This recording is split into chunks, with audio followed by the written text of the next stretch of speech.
Today, making sense of the senseless.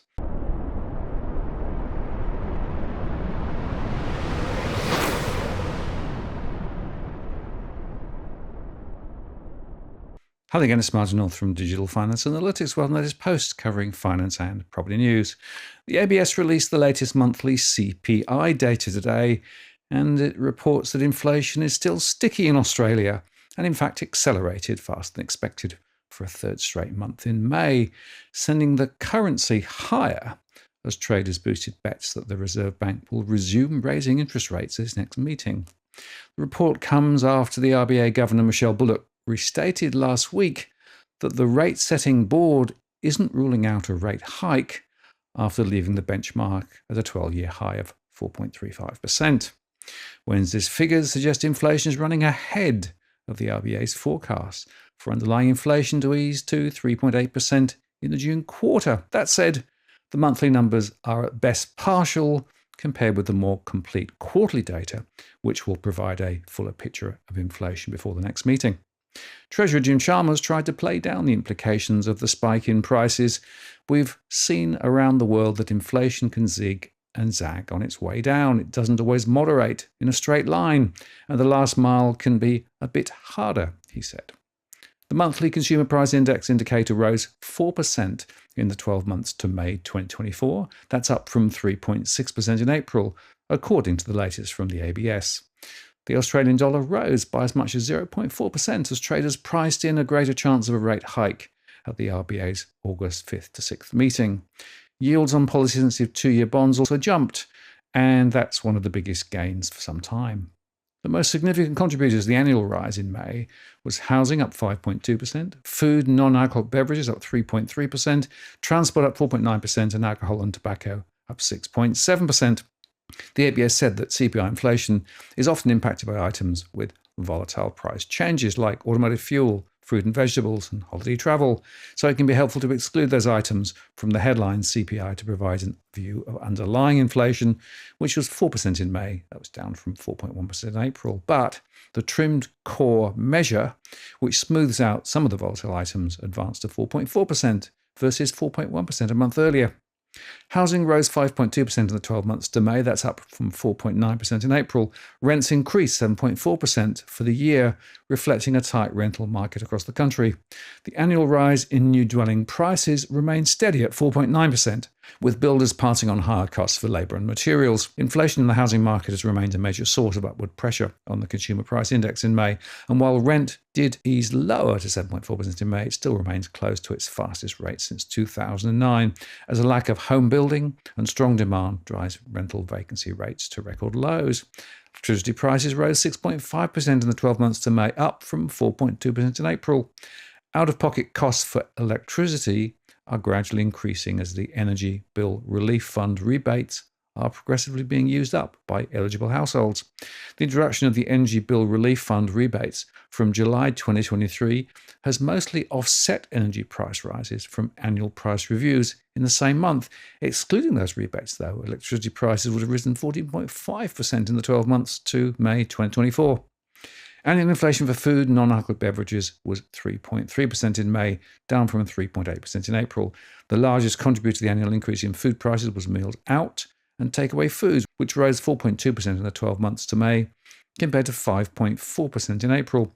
Higher prices for grapes, strawberries, blueberries, tomatoes, and capsicums drove fruit and vegetable prices to their largest annual rise since April last year. In monthly terms, automotive fuel prices fell 5.1% in May.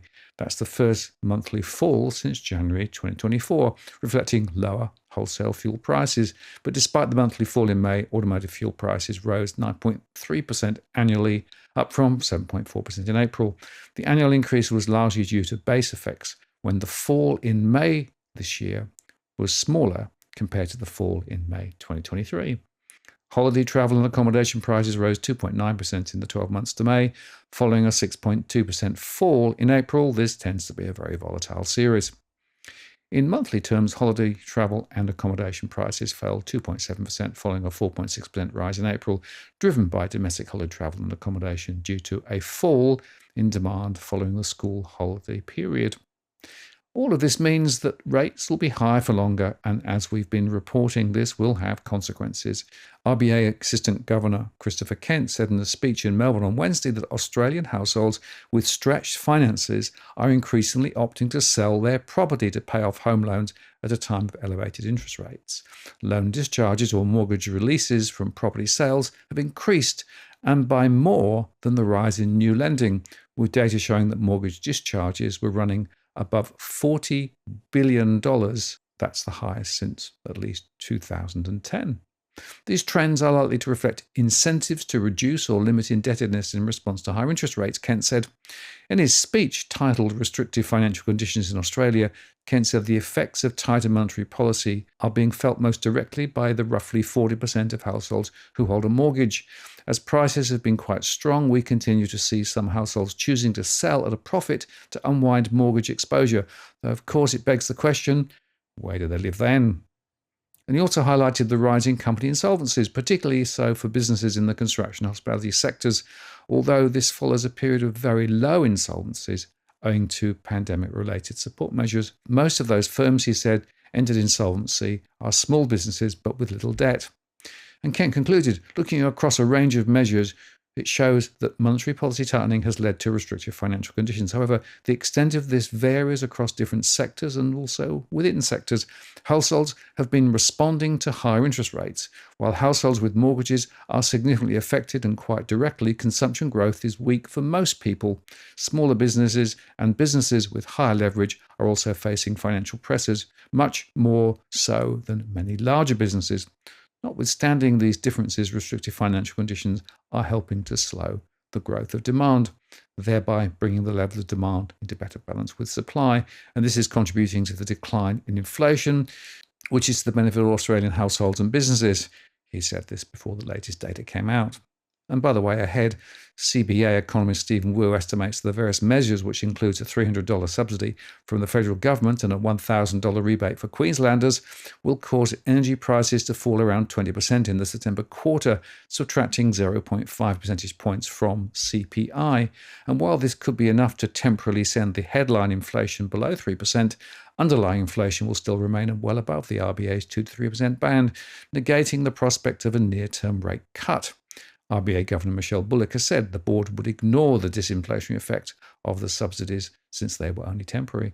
So in truth, for many households, real inflation is much higher than the statistics suggest, with continued massive lifts in insurance costs, for example. But perhaps Warren Hogan may end up being right, with further rate hikes a clear threat if the Q2 quarterly inflation print confirms the uptrend. So this is a mess created by taking rates too low in the first place, saying they would stay too low into 2024, and then not returning them to normal rates soon enough, and meantime luring many into property with extended prices and big loans. The route out of years of policy failure will be difficult for many, though somehow policymakers and politicians seem to be able to find someone else to blame. How about some real accountability? Now, if you're buying your home in Sydney's contentious market, you don't need to stand alone.